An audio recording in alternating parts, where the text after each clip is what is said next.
ব্যবসা সংক্রান্ত বিবাদের জের কংগ্রেসের ছাত্র নেতাকে ছুরি দিয়ে কোপানোর অভিযোগ এক দুষ্কৃতীর বিরুদ্ধে শনিবার দুপুরে চাঁচল থানার আধখানা বাইপাস সড়কের ওপর ঘটনাটি ঘটে। আহত ওই কংগ্রেসের ছাত্র নেতাকে আশঙ্কাজনক অবস্থায় নিয়ে আসা হল চাঁচল সুপার স্পেশালিটি হাসপাতালে।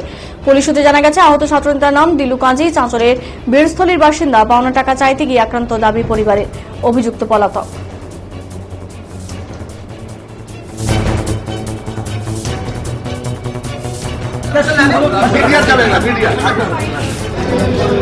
আগে ব্যবসা করছিল, ব্যবসা একসাথে করার জন্য টাকা দিয়েছিল। এবার তারপরে লোক বলছে যে ব্যবসা করেছিল, লোকটা ভালো না, নিজেও আমার ভাই বুঝতে পারলো যে ভালো না।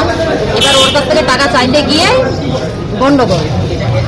গন্ডগোল হয়েছিল। এর আগে গন্ডগোল হবার পর ওই আগে থানাতে ডায়েরি দিয়েছিল, তারপরে আমার ভাই এসে ডায়েরি দিল, বাস হয়ে গেল বন্ধ, কেস কড়াকড়ি হয়ে গেছে। তো এবার কেসের যা হবে কেসের মাধ্যমে। আজকে আমার ভাই আসছিল পলিগ্রামে আমার বাড়িতে এসে, আর আজকে আমার ভাইকে এসে চাকু মেরে দিয়েছে। কোথায় মেরেছে?